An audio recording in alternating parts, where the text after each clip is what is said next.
Visiting Universal Studios Hollywood in the 1990s wasn't just a theme park trip. It was a cinematic rite of passage, especially for families and movie lovers raised on Spielberg blockbusters, Saturday morning cartoons, and the tangible wonder of practical effects. It felt like walking straight into the heart of Hollywood. Not the glittery red carpet kind, but the gritty, explosive, behind-the-scenes chaos of film sets, special effects, and action-packed movie moments.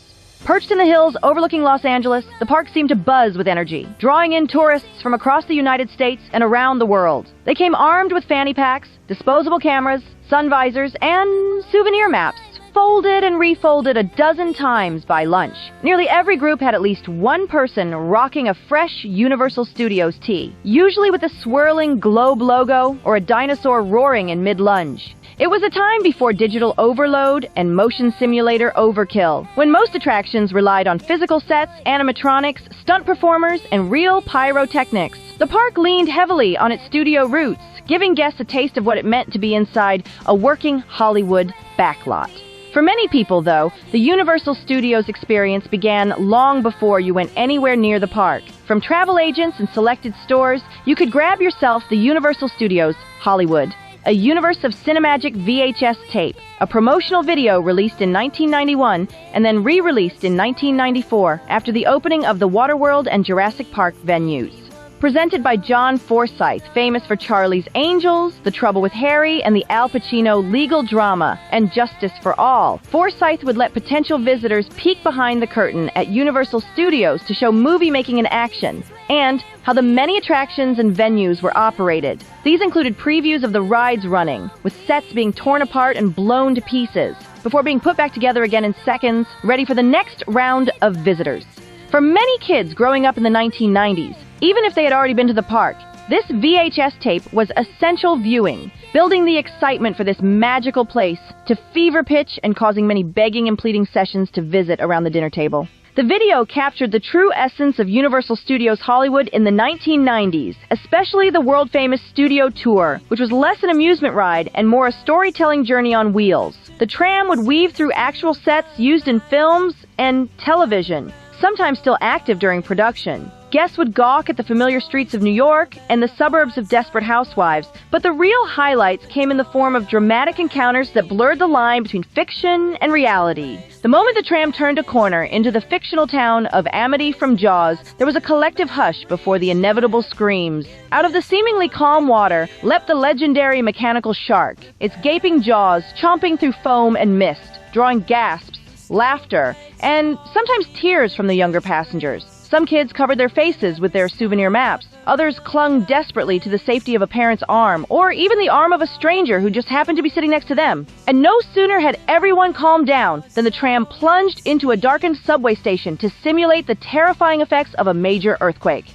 This segment, appropriately named Earthquake the Big One, was intense in all the best ways. Water rushed down staircases, gas mains burst, the ceiling threatened to collapse, and a truck crashed through the platform. Every rumble and jolt felt uncannily real, especially for first-time visitors who weren't quite sure whether they'd stepped into a thrill ride or an actual disaster response drill.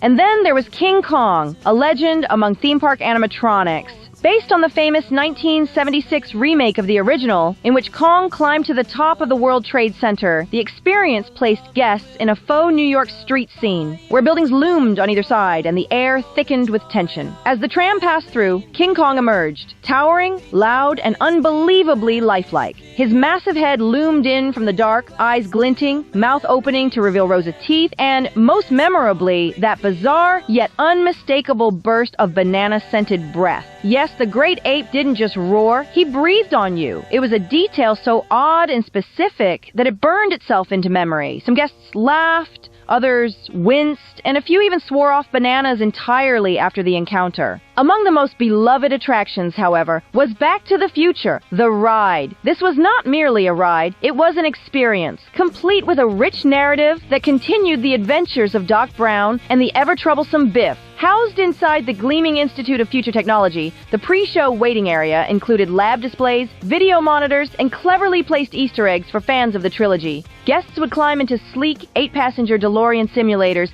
and buckle in before being launched into a chaotic chase across time. The sensation of flying over icy landscapes, volcanic eruptions, and futuristic cities while dodging Biff's hijinks felt breathtakingly immersive, especially in an era before VR and 4K screens.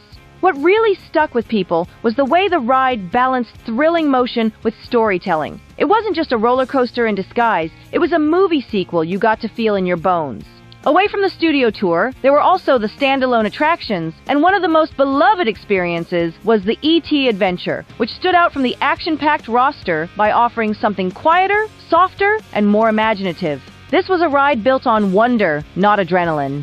Guests would begin their journey by entering a misty, pine-scented forest with glowing alien flora and a canopy of stars overhead.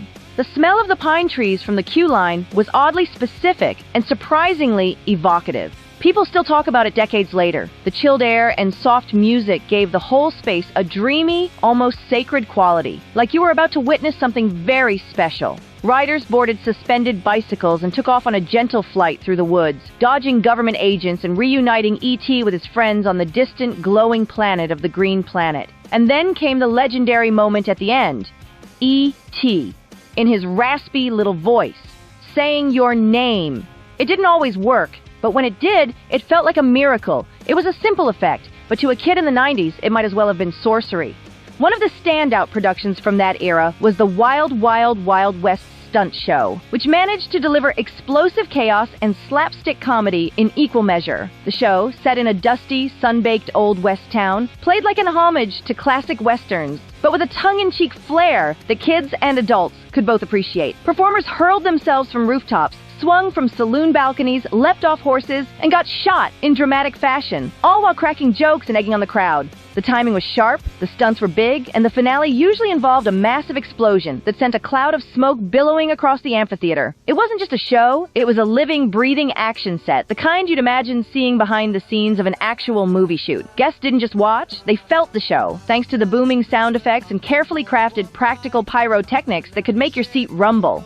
Just a short walk from the Wild West mayhem was the Backdraft attraction, which offered something entirely different but equally intense. Modeled after the 1991 Ron Howard film, this experience was more than just a movie tie-in. It was an up-close and personal encounter with the raw, unpredictable force of fire. After a short pre-show where guests learned about the making of the film, including interviews with the cast and behind-the-scenes footage, they were ushered into a darkened soundstage mocked up to resemble a warehouse interior. At first, the room was quiet. Then, everything came alive at once. Flames exploded from walls and crept along the floor. Gas lines burst. Metal beams twisted and fell with loud clangs. Alarms screamed, smoke filled the air, and heat poured over the audience in waves so intense it felt like opening an oven door with your whole body. It was terrifying, thrilling, and strangely educational. For many guests, it was their first encounter with practical effects on that scale, and it left a lasting impression, especially for those standing near the front, where eyebrows and bangs might get just a bit too toasty for comfort.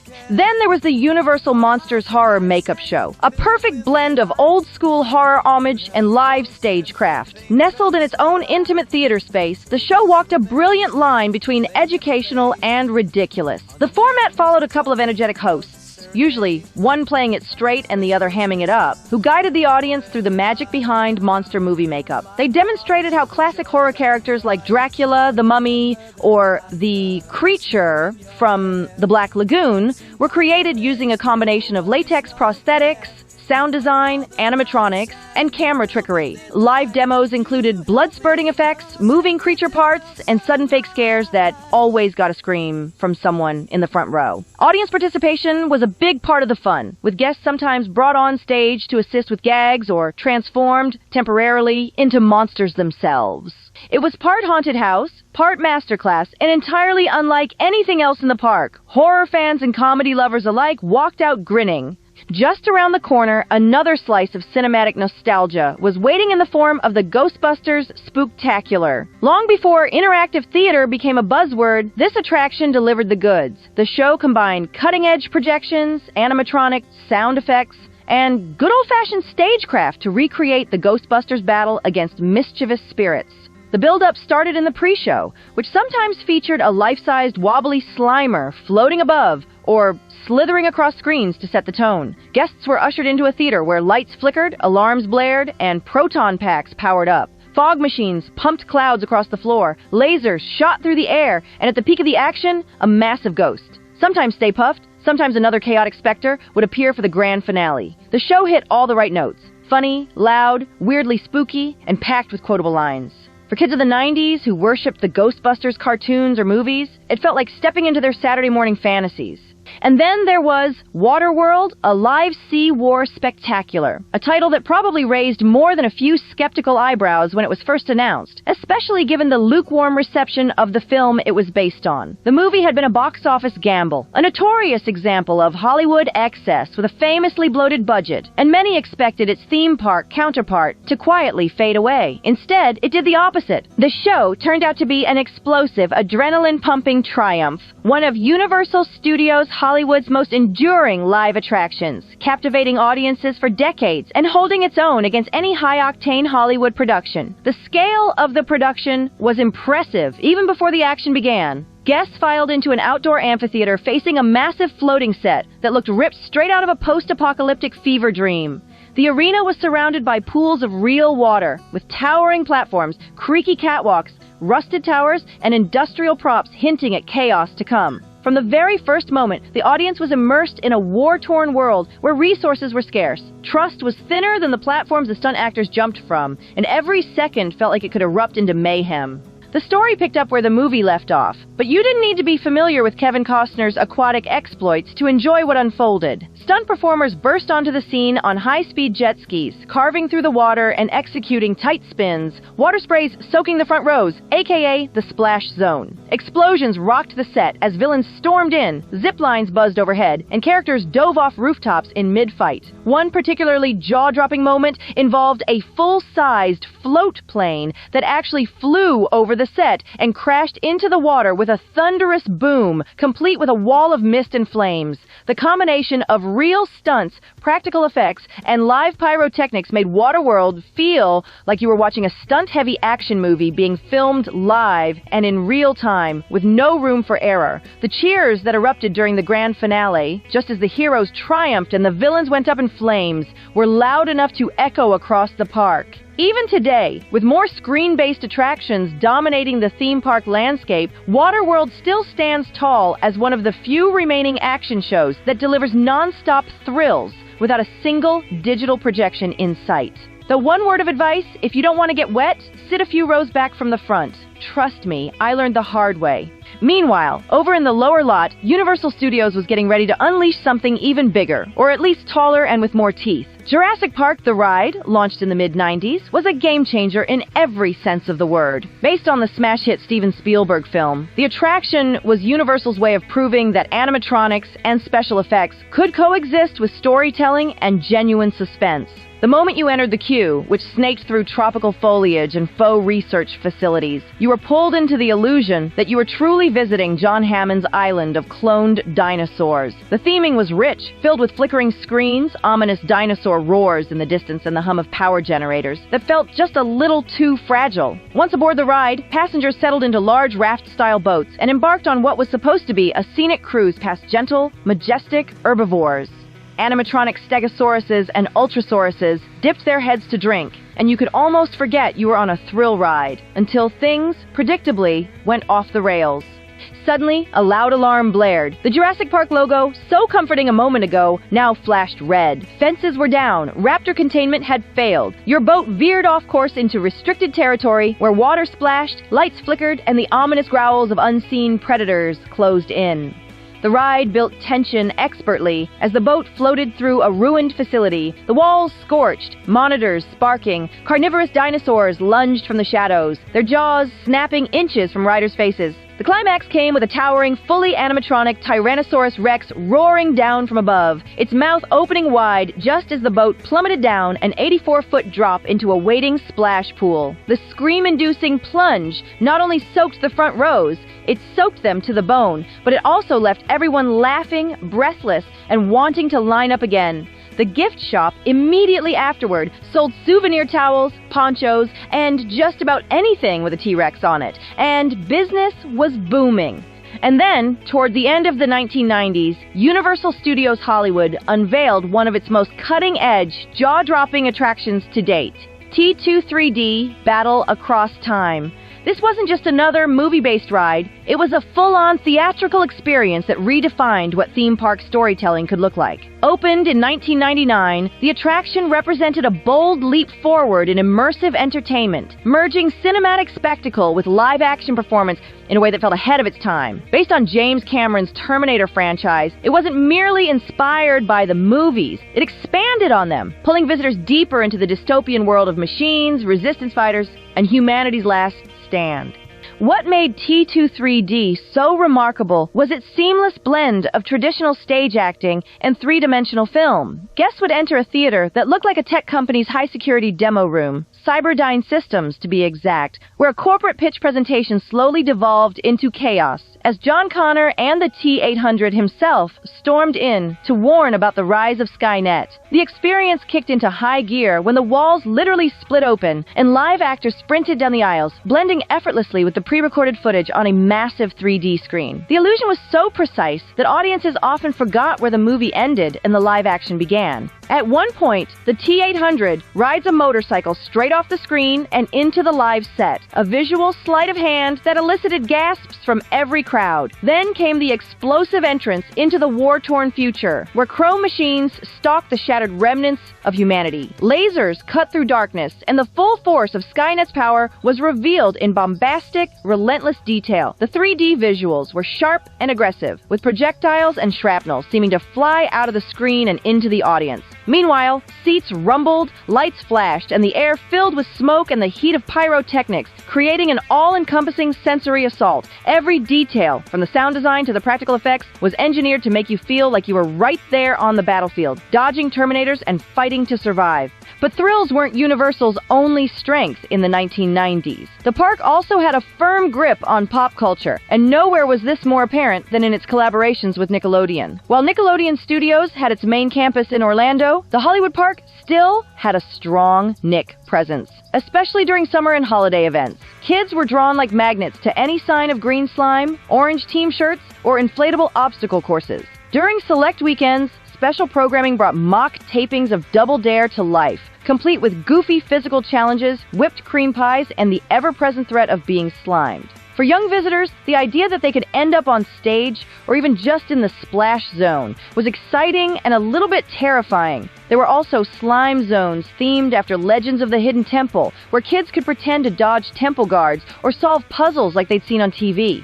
The energy in these areas was electric, with foam fingers waving, chants echoing through the air, and that unmistakable bright green goo making its way onto kids, parents, and occasionally a very unlucky passerby. Of course, no trip was complete without merchandise. Tons of it. The gift shops were overflowing with treasures, plush ETs of all sizes, glow-in-the-dark Frankenstein t-shirts, mugs shaped like jaws, and piles of Back to the Future lunchboxes and keychains. You could buy foam fingers, VHS tapes, even the promotional one I mentioned earlier, just to remind you of your day, novelty sunglasses, and plastic badges with your name on them in big, blocky font. Every ride seemed to end at a shop, and every shop felt like a miniature movie set of its own. The visual overload of it all, racks of merchandise, flashing arcade games, cardboard cutouts of the Universal monsters, was just part of the atmosphere. Hungry guests in the 90s didn't have to look far to find something satisfying and thematically fun to eat. Universal Studios Hollywood in that era knew how to fuel its visitors with more than just adrenaline. If you were craving something salty and shareable, nachos from the Hard Rock Cafe hit the spot, loaded with cheese, jalapenos, and all the toppings that made your fingers greasy and your smile wide. For those with bigger appetites, burgers from Winston's Grill were a must. Fans of Ghostbusters recognized the reference immediately and delighted in the theming, even if they didn't notice every nod to the film. Parents and kids alike would refuel between rides with baskets of fries, giant sodas, and milkshakes thick enough to require actual effort. And when the Southern California sun hit its peak, which it often did, guests would cool off with frozen lemonades or soft-serve ice cream, usually while watching costumed characters like Woody Woodpecker, Frankenstein, or even Beetlejuice wander the paths and pose for photos. For the youngest visitors, or just the young at heart, there was an American Tail-themed playland tucked into a corner of the park, filled with oversized props and crawl-through tunnels. Kids could climb into giant sardine cans, scamper across netted bridges, or slide down cheese wedges while their parents took the opportunity to relax in a shaded spot and catch their breath. The overall atmosphere of the park back then carried a distinct identity, one rooted in Hollywood's past while celebrating its blockbuster present. It was less about the sleek, immersive franchises of today and more about giving you a direct, tactile connection to the world of movies. Nothing relied heavily on screens or digital illusions. There were no headsets, no motion capture overlays, and no synchronized CGI spectacle. Instead, what you saw was physical, explosive, and wonderfully imperfect. Flames were real, water splashed, giant animatronics moved with audible motors. It was gritty in the best way, a collision of engineering and showmanship that felt immediate and thrilling. Every effect had a behind-the-scenes feel to it, like you were watching a stunt show from the front row, only it just happened to be part of the ride. In the years since, Universal Studios Hollywood has evolved, rebranded, and reimagined itself to keep up with modern tastes and technological possibilities. Many of the attractions that defined the 1990s are gone now, having been retired or replaced by newer intellectual properties more aligned with current pop culture. But for those who walked the park during that time, the memories remain deeply vivid. The shriek of the tram's brakes just before the flash flood and the earthquake scene. The low, guttural roar of King Kong as he reached toward the tram with menacing realism. The glowing red heart of E.T.'s home planet as you soared through stars and galaxies. And that unexpectedly personal moment at the end of the E.T. ride when he said your name, mispronounced and robotic, but magical all the same. These weren't just ride effects or theme park tricks. They were moments of connection between visitor and movie, fantasy, and reality that left lasting impressions on those who experienced them. They were the kind of memories you didn't just take home as souvenirs, but carried with you for decades, long after the rides themselves were gone. For a generation, Universal in the 1990s wasn't just an amusement park. It was a living tribute to the wonder of cinema, served up with fireballs, fog machines, and a generous side of nachos. Come along, let's sing, where the joy will bring. Tune into the beat, feel the magic, it's true.